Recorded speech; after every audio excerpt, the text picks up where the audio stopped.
Nuestro próximo conferencista, Manuel Torres. Actualmente es líder de prácticas de modernización de aplicaciones en Google.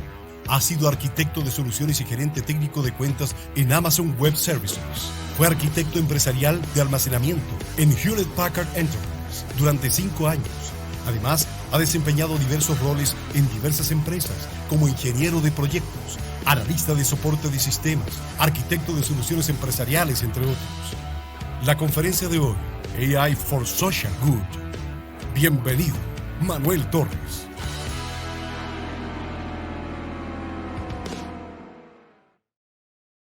Hola a todos, ¿cómo están? Bienvenidos a mi charla. Mi nombre es Manuel Torres. Soy líder de la práctica de modernización de aplicaciones por Latinoamérica en Google y estoy muy contento de que me estén acompañando el día de hoy. Mi charla el día de hoy trata de cómo la tecnología nos va a ayudar a crecer como un habilitador para el nuevo normal. La verdad es que lo que conocíamos como algo normal o algo que era lo tradicional dejó de serlo y estamos enfrentando una época de cambios muy, muy duros y muy drásticos y nos estamos teniendo que reinventar y eso también ha llegado de la mano en acelerar procesos de transformación digital de las empresas para poder adaptarnos a la nueva normalidad. ¿Ya? Principalmente, esto es un ciclo y se va repitiendo en la historia durante ciertos periodos de años y es lo mismo que vivimos hace mucho tiempo cuando partió la revolución industrial. Cuando partió la revolución industrial había mucha resistencia por parte de la humanidad en esos tiempos porque existía un dicho en que decían que mucha gente iba a quedar desempleada porque las máquinas iban a hacer todo el trabajo. Y la verdad es que si nos remontamos a los datos o a la información que teníamos de ese tiempo, nos dábamos cuenta de que el 95% de la población tenía trabajos o tareas relacionadas con el agro y tenían una fuerte dependencia del agro, de la actividad económica principal era la agricultura. Y solamente el 5% de la población tenía eh, otras profesiones distintas del agro. Entonces, la verdad es que el desafío era bien grande para las personas para poder tener que retransformar sus competencias técnicas, sus habilidades y salir de lo que conocían y empezar a adoptar otras funciones dentro de la sociedad. Entonces, fue bien disruptivo en ese momento el cambio. Y hoy día, la época que estamos viviendo hoy en día, acelerada obviamente por la pandemia, es muy similar desde el punto de vista en que hoy día sí o sí la tecnología nos permite seguir operando, nos permite seguir funcionando a distancia. Ya quedó demostrado que el trabajo a distancia es viable, que las barreras se tienden a cero hoy día en las zonas donde hay conectividad y están los medios para poder hacerlo. Y si bien existen algunos desafíos importantes por llegar por más conectividad a más zonas, eso también nos abre un espectro enorme de poder hacer trabajos a distancia y de también empezar a rediseñar algunos procesos o algunas tareas que nos parecían ser tradicionales. ¿Ya? La idea de generar disrupción obedece a que todo lo que yo conocí como algo que era el estándar, no puedo pensar en cambiar o mejorar o en buscar un símil, pero que funcione de una forma totalmente distinta. Un ejemplo práctico que les quiero comentar es, hasta antes de la pandemia, todos los fabricantes de teléfonos, incluido Google, habían eliminado el fingerprint para poder hacer el desbloqueo del teléfono. Ya no era necesario. ¿Por qué? Porque teníamos un algoritmo corriendo en la punta que era capaz de poder hacer facial unlock del teléfono. Pero tuvimos que usar mascarillas, no reconocían nuestras facciones.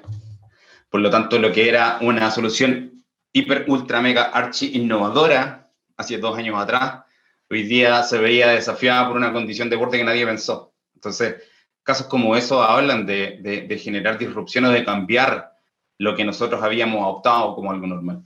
¿Okay? Ahora, cuando quiero trabajar con inteligencia artificial, tengo que entender que hoy día existe una deuda técnica muy grande. ¿Ya? No hay más de 10.000 investigadores, no hay más de 2 millones de Machine Learning experts. Y cuando hablo de 10.000 investigadores, son 10.000 investigadores en Deep Learning, 2 millones de expertos en Machine Learning, 23 millones de desarrolladores que tienen competencias para trabajar con estos productos.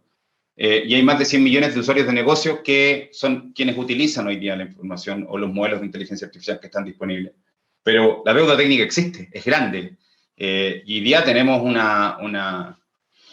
un desafío desde el punto de vista de cómo formamos los profesionales de TI para que puedan desarrollar esto, ¿ya? Entonces, la invitación acá está en que exploremos estas áreas y empecemos a trabajar en desarrollar estas competencias, porque si pre-pandemia estos números eran muy llamativos, durante la pandemia y después de la pandemia, esto se incrementó. O sea, en la actualidad se incrementaron las demandas por profesionales que tengan este tipo de competencias, y después de la pandemia esto va a seguir creciendo. Tengan en consideración que me recuerdo que hace 4 o 5 años atrás la gente decía, oye, vamos a hablar con esta empresa para poder llevarla a la nube, pero lo primero que te decía el CTO o el CEO del otro lado, decía, oye, vinieron a decirme que habían empresas que se estaban devolviendo desde la nube hacia el on-prem. Y eso ya quedó demostrado que no va a pasar.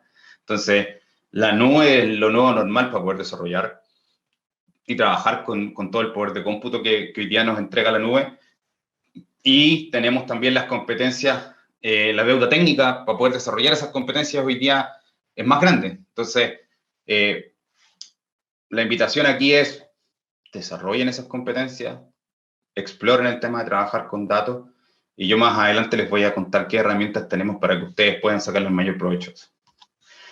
Desplegar inteligencia artificial no es fácil, ¿ya? Yo he trabajado en proyectos icónicos de impacto mundial con algunos clientes y la verdad es que han sido desafíos tremendamente importantes, pero hay 4 puntos que son claves, que son los que les estoy mostrando en este slide. El primero, el caso de uso.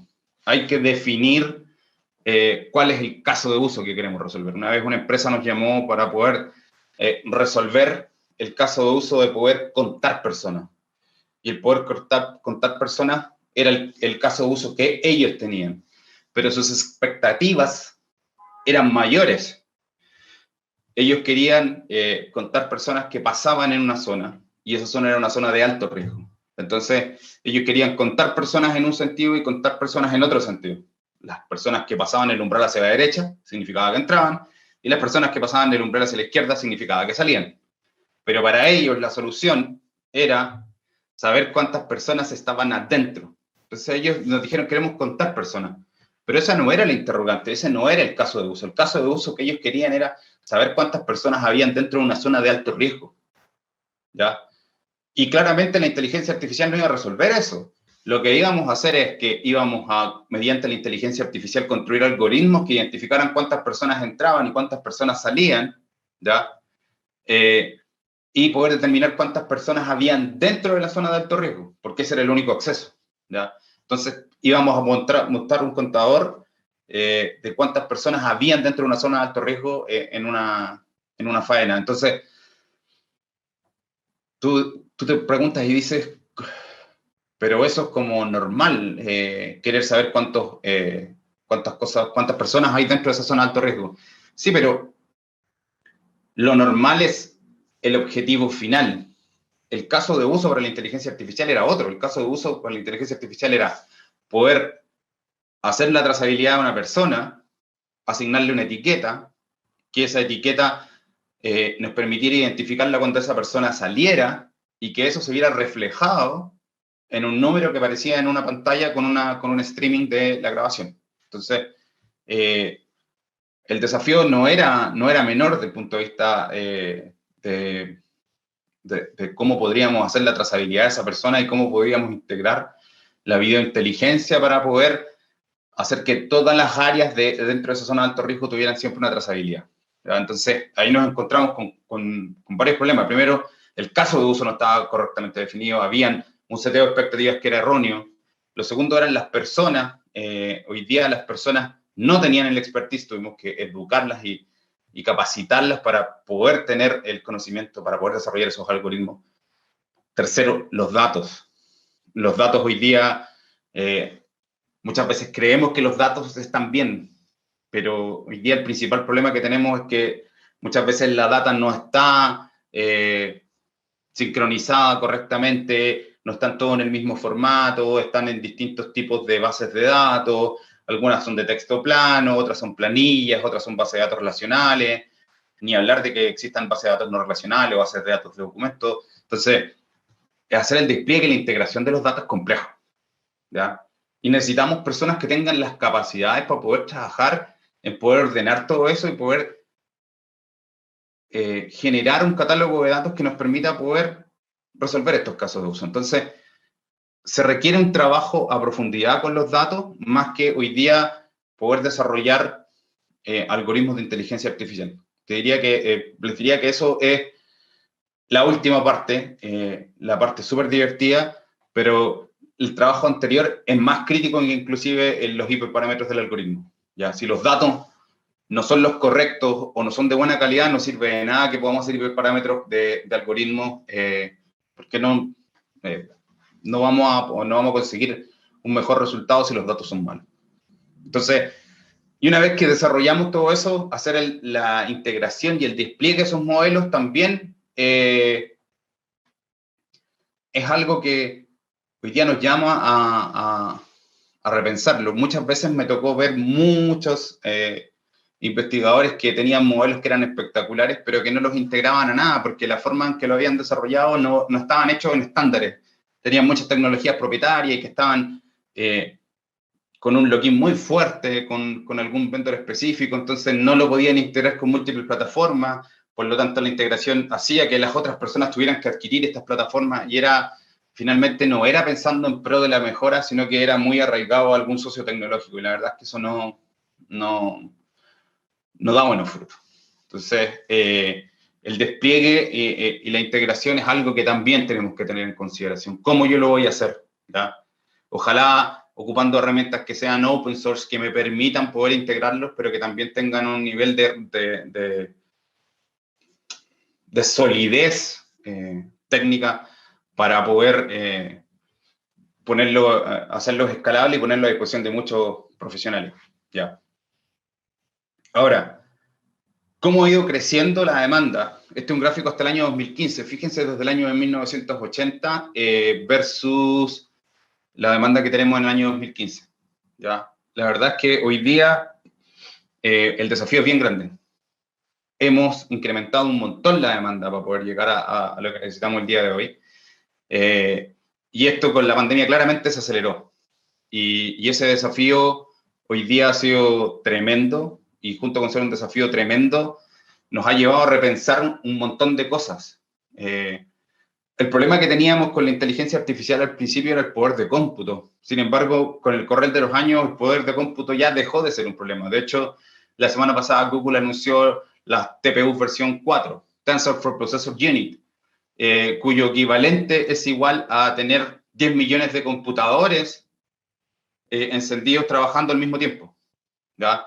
A ese nivel de capacidad llegamos en el desarrollo de la tecnología del lado de Google. Entonces, cuando hablo de que el tema del poder de cómputo ya dejó de ser un problema, me refiero a eso, que hoy día tenemos la computación cuántica a la vuelta de la esquina y también tenemos desarrollos tecnológicos que van por arriba de lo que nosotros creíamos, ¿ya? Entonces, la invitación ya no es a seguir creyendo que el poder de cómputo es un freno, sino que es al revés. Tenemos hoy día un desafío más grande, que es la deuda técnica. Ya sacamos de la ecuación el tema de las competencias técnicas, de las competencias de hardware, técnicas del lado de hardware, y hoy día seguimos teniendo la deuda técnica de las competencias de los profesionales que nos van a ayudar en eso. Ok. Si yo quisiera hacer un ciclo end-to-end de un entrenamiento de una herramienta de Machine Learning, primero tengo que entender dónde tengo los datos, definir los datos, el esquema, el etiquetado de esos datos, después hacer el análisis de esos datos y ver si me sirven para poder sacar los features que yo necesito para poder generar este modelo y entender que por features cuáles van a ser los componentes que me van a servir finalmente para poder estructurar este modelo. Y una vez que ya tengo definido, analizado esos datos y ver que los datos son de buena calidad y que me van a permitir hacer eso, entrenar los modelos. Y cuando hablo de entrenar los modelos es generar este proceso de entrenamiento donde yo tengo un dataset de prueba, donde yo tengo un dataset de entrenamiento y donde yo tengo un dataset con el cual voy a hacer una contramuestra del resultado. Entonces, empiezo a trabajar con los modelos y me voy dando cuenta de que los puedo ir mejorando en el tiempo, tengo que ir haciendo evaluaciones, y una vez que voy haciendo evaluaciones, puedo ir alcanzando modelos que tengan alguna performance aceptable para después poder ponerlos en producción. ¿Cuál es el punto en particular aquí? Es que finalmente ir subiendo un punto porcentual de asertividad en los modelos, va a llegar un momento en que vamos a llegar a un punto en que vamos a hacer que el modelo tenga un 95% de precisión. Llegar al 96% de precisión va a requerir que tengamos el doble de datos y va a ser el doble de carga. Entonces tenemos que saber también cuándo es el punto de quiebre entre lo que hoy día tenemos, con la data que hoy día tenemos, y cuál es la asertividad máxima que tenemos con los datos que hoy día tenemos, y qué es lo que me significaría llegar al otro punto, ¿ya? Y esto es súper importante a la hora de trabajar, ¿ya? Súper importante saber cuándo es el punto de quiebre y cuándo determinar que el algoritmo es lo suficientemente bueno y que llegar al punto porcentual siguiente me va a costar una X cantidad de dinero. Y también, de nuevo, seteo de expectativas correctas, ¿ya? Que un algoritmo hoy día tenga un 95, un 96 o un 97% de asertividad no es malo. Si yo lo comparo con que el proceso manual me entregaba un 20 o un 30% de asertividad, no puedo pretender bajo ningún punto de vista que voy a tener un 100% de asertividad con un modelo de Machine Learning, ¿ya? Siempre van a haber outliers que me van a empezar a generar algún tipo de ruido. Entonces, tengo que entender que un 90 plus es muy bueno, no tengo que setearme el objetivo de que mi modelo tiene que ser un 100% eficiente. Eso es una utopía, eso no existe, ¿ya? Y llegar a eso requiere de mucha inversión y de mucho tiempo. Y hoy día, con las herramientas que hoy día tenemos, podemos reducir el tiempo y también reducir la inversión, ¿ya? Y esto es más o menos a cómo se ha ido desarrollando el software. En los años 70, primeramente, trabajábamos con árboles de decisión. En los años 90 empezaron los famosos modelos de forecasting o las simulaciones para poder ver cómo serían distintos patrones de comportamiento. En el año 2010, el Deep Learning. El Deep Learning es una subrama de la inteligencia artificial. Está la inteligencia artificial, después viene el Machine Learning y después viene el Deep Learning, que es el aprendizaje profundo, ¿ya? Donde ya con el poder de cómputo en la cancha que tenemos hoy día, pudimos explorar cosas con Deep Learning que eran cosas que venían estando pendientes durante mucho tiempo. Y hoy día estamos en la época de la inteligencia artificial embebida en los dispositivos, ¿ya? Entiéndase por eso, trabajar con dispositivos como teléfonos celulares, donde hoy día los puedes interactuar con voz con ellos, o puedes hacer una búsqueda de imágenes en milisegundos y buscar por algún tipo de categoría. Entonces, hemos ido evolucionando, y si ustedes se fijan, veníamos de ciclos muy marcados de 20 años con cada uno de estos desafíos, pero llegó el año 2020 y redujimos el ciclo de 10 años y ya estamos hablando de inteligencia artificial embebida, ¿verdad? Lo que les comentaba recién, lo que era para nosotros algo normal, que era ponerse el teléfono delante y decir que te desbloqueara con la cara, y que hoy día tuviéramos que volver atrás a ocupar el fingerprint, fue algo que tenemos que aprender a trabajar. Entonces, desde Google nosotros hemos estado trabajando con temas de inteligencia artificial por décadas, y Google es una compañía que va a cumplir 23 años, y la verdad es que nos hemos también puesto desafíos bastante interesantes desde el punto de vista en cómo queremos abordar la utilización de la inteligencia artificial, ¿ya? Hemos desarrollado tecnologías como los dispositivos comandados por voz, donde yo puedo interactuar con ellos, que ya vienen disponibles en todos los teléfonos con Android, pero también están los dispositivos que están disponibles en casa. Hemos incorporado algoritmos de inteligencia artificial a aplicaciones que están dentro de nuestros celulares. Por ejemplo, si ustedes tienen Google Fotos y ustedes le ponen al buscador de Google Fotos perros, les va a mostrar el listado de los perros, o le ponen plantas, o les ponen césped, les va a buscar todas las fotos donde hay césped, o le ponen soccer y le va a aparecer los distintos casos de uso de las palabras. Pongan autos y van a aparecer todas las fotos donde aparece un auto. Ese catálogo se resuelve hoy día con inteligencia artificial para poder escanear el contenido que está dentro de las imágenes y poder catalogarlo y ponerle una etiqueta y a partir de eso hacer la vida mucho más sencilla. O los desafíos que estamos resolviendo hoy día con Waymo. Waymo hoy día es nuestra división de self-driving cars, de autos sin conductor, vehículos autónomos que se mueven por las calles, y eso también nos trajo un desafío súper grande. En vez de nosotros adaptar un vehículo, nos salía mucho más a cuenta del punto de vista de desarrollo de ingeniería para poder incorporar la inteligencia artificial dentro de un vehículo, construir un vehículo nosotros mismos, que adaptar alguno que venía de alguna fábrica, ¿ya? Entonces, cuando hablaba al principio de, oye, generar disrupción utilizando la inteligencia artificial, a eso también le llamamos generar disrupción. Oye, los autos los hacen los grandes fabricantes, pero adaptar esos autos para que puedan usar la inteligencia artificial es muy difícil. Por lo tanto, construyamos nuestros propios autos que sean friendly con sensores y cámaras para poder mejorar la experiencia y poder hacer los viajes mucho más seguros. ¿Qué es lo que finalmente nos trae como valor la inteligencia artificial? Hacer crecer nuestro mercado, ¿ya? Hacer crecer nuestro negocio, pero también nos genera mejoras en la eficiencia. Y eso es súper relevante. Hoy día tenemos que ser mucho más eficientes, tenemos que ser mucho más livianos, tenemos que trabajar de una forma totalmente distinta, ¿ya? Hay muchos casos que hemos aplicado en distintas industrias donde trabajamos desafíos que eran relativamente imposibles para algunas de estas industrias y los llevamos a nuestras áreas de desarrollo para poder trabajar junto con los equipos del cliente en poder resolver esta demanda que tenían de los clientes, de sus propios clientes, y que ellos eran incapaces como proveedores de resolverlo. ¿Ya? Bueno, hoy día existen aplicaciones de casos de inteligencia artificial en todas las industrias, ¿ya? No hay ninguna industria que esté ajena a la penetración de la inteligencia artificial, ¿ya? Ninguna. Yo he visto casos hoy día en cada una de las industrias que hoy día ustedes ven acá, y les voy a contar algunos de ellos en los próximos slides, ¿ya? Primer caso, Iron Mountain, Document AI, ¿ya? Iron Mountain tiene como propósito almacenar documentos físicos, ¿ya?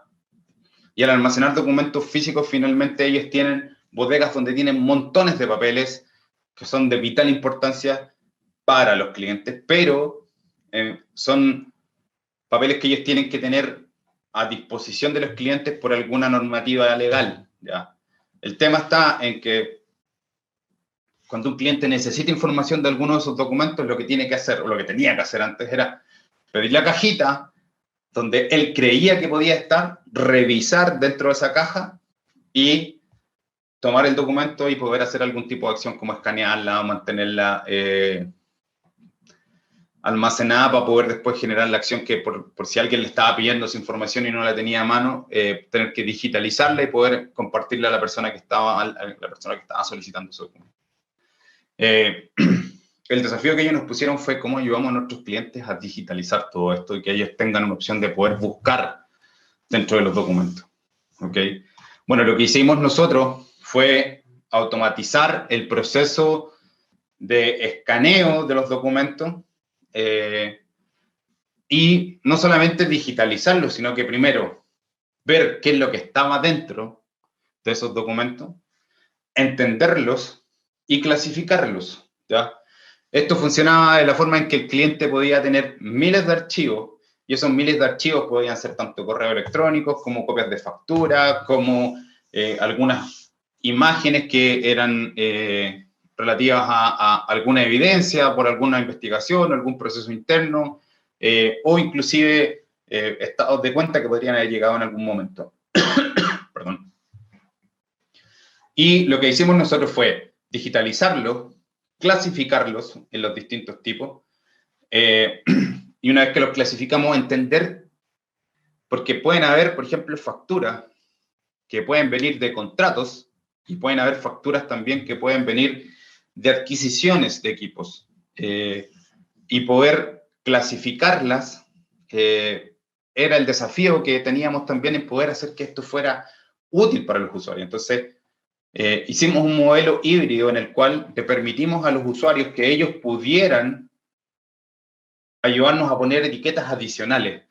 Lo primero que hicimos fue clasificarlo en categorías macro, y después los usuarios fueron creando categorías más micro, más detalladas, y sobre esas categorías más detalladas, en los próximos escaneos o digitalizaciones de esas imágenes, el algoritmo iba aprendiendo acorde al mismo input que estaba recibiendo de los usuarios, ¿ya? Si el usuario decía, oye, este texto es un texto legal, y le ponía una etiqueta de legal, el algoritmo se iba perfeccionando a partir de ese input y decía, oye, estos textos están tipificados como legales, por lo tanto, cuando venía otro documento, los recibían, los analizaban y decían, oh, sí, es un texto de tipo legal. Entonces, automatizábamos y hacíamos sugerencias. Probablemente este documento pueda ser legal, y el usuario lo único que tenía que hacer era una doble validación y decir, ah, sí, esto es legal, está correcta la sugerencia. Entonces, con eso íbamos también robusteciendo el algoritmo.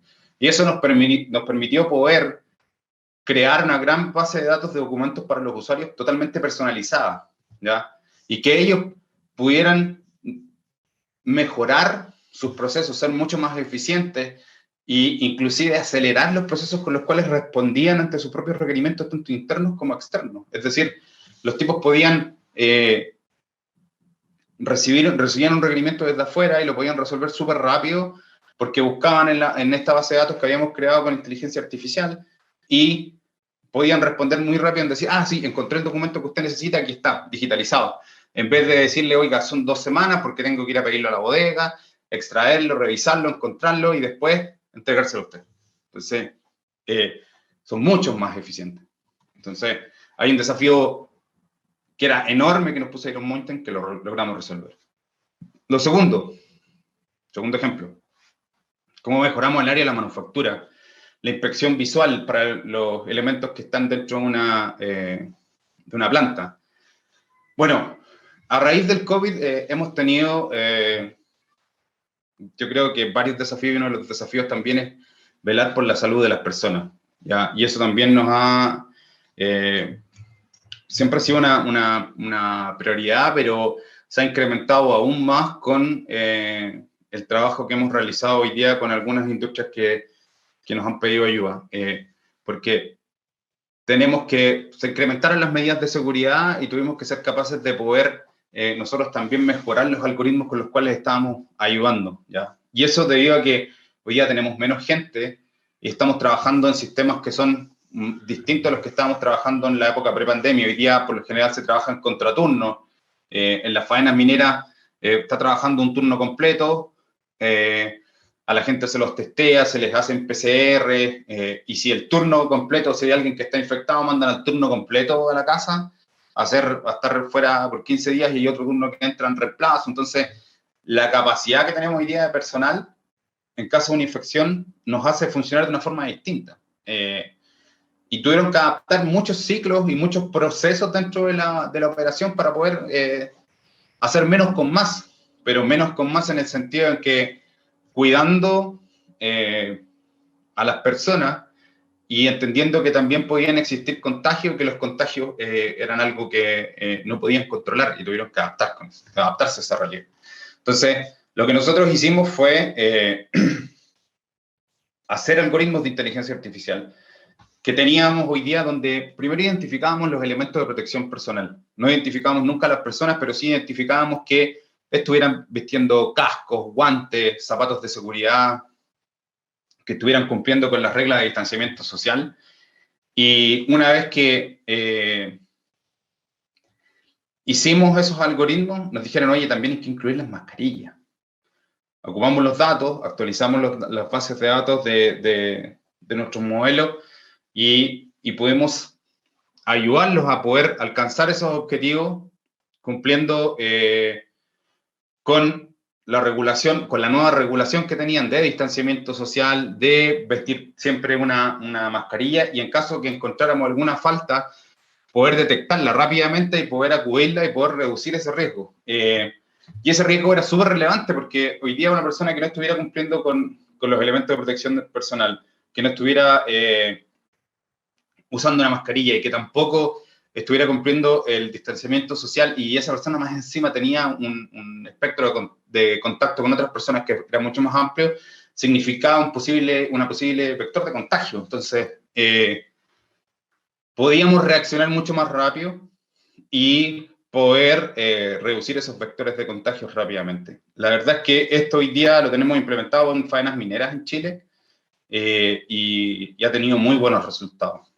Nos ha permitido poder reducir un montón la tasa de contagio y también la tasa de accidentabilidad, producto de que estamos todo el tiempo monitoreando que la gente esté con sus elementos de protección personal. ¿Ya? Entonces, finalmente eso nos permite ser mucho más productivos, mantener la continuidad operativa, mitigar los riesgos y también velar por la seguridad de los trabajadores, que hoy día es un desafío no menor. ¿Okay? Cuando hablamos del uso de inteligencia artificial con cámaras,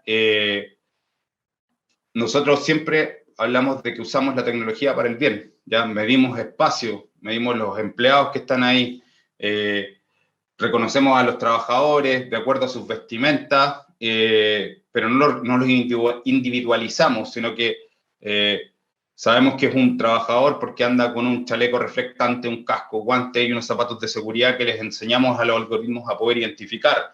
Y una vez que identificamos todos esos elementos, los etiquetamos con un cuadrito verde si está ok o con un cuadrito rojo si es que detectamos que no hay algún elemento que ellos estén portando en el momento de hacer el análisis de los videos. ¿Okay? El retail. Otra industria que también se ha visto desafiada con el uso de la inteligencia artificial. Y principalmente también con la optimización de la última milla, cómo vamos a optimizar los procesos de entrega. Hoy día la gente compra mucho más desde sus casas y también tenemos que hacer que las rutas sean más eficientes, cómo podemos potenciar la omnicanalidad, también cómo podemos mejorar los motores de búsqueda. Hoy día los e-commerce tienen la prioridad por sobre las tiendas físicas, porque las tiendas físicas son vectores de contagio. Y ellos también se han visto desafiados y también están implementando hoy día modelos de inteligencia artificial para poder resolver estos nuevos desafíos. ¿Ya? Y eso también nos ha permitido tener que desarrollar aplicaciones como las que están viendo en este slide, donde hoy día con una imagen puedo sacarle una foto a un teléfono y a partir de eso puedo entregarte cuáles son los símiles y poder trabajar con tener catálogos disponibles que los usuarios puedan hoy día sacar sacar una foto desde sus teléfonos y yo poder buscar la oferta para ellos y ponerla a disposición. Oye, este zapato está disponible en tal tienda y está en tu casa en 48 horas. Eso era algo que era impensado hace un par de años y que hoy día, a raíz de la pandemia y a raíz de las cosas de los nuevos desafíos tecnológicos, es como el defecto hoy día que están buscando los clientes en el retail. Y otra industria que también ha sacado harto provecho es la industria de la salud. ¿Ya? Yo creo que la industria que más también se vio desafiada con respecto al tema de la pandemia, y aquí hay números súper relevantes. En el año 2020 se esperaba que la data se duplicara cada 73 días, la data médica, y la verdad es que así fue. Y esto ha requerido que también estemos a la altura de esas competencias para poder trabajar con ellos.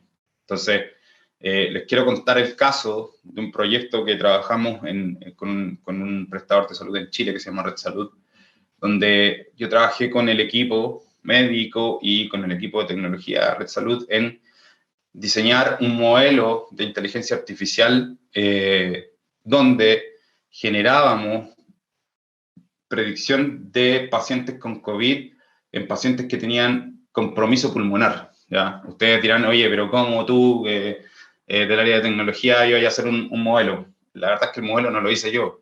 El modelo lo hicieron los doctores. Nosotros lo que hicimos fue educar a los doctores en trabajar con nuestras herramientas para que pudieran crear estos modelos y ponerlo a disposición de ellos. Entonces, trabajamos desde el punto de vista médico en obtener las imágenes, anonimizar las imágenes, que no pudiéramos hacer identificación de ningún paciente con esas imágenes, pero sí pudiéramos entender que el paciente era COVID positivo y junto con ser COVID positivo que también tuviera algún tipo de compromiso pulmonar. Ahí fue también cuando en una etapa muy inicial conocimos los casos asintomáticos y les entregamos esta herramienta a los doctores para que nos dijeran cuáles eran los parámetros que ellos veían, cómo los veían, etiquetar las zonas en las cuales ellos detectaban que era un posible COVID y junto con eso capacitarlos en que ellos pudieran crear modelos. Y una vez que trabajamos con ellos hicimos una cadena o un flujo en el cual pudimos contrarrestar imágenes y poder determinar que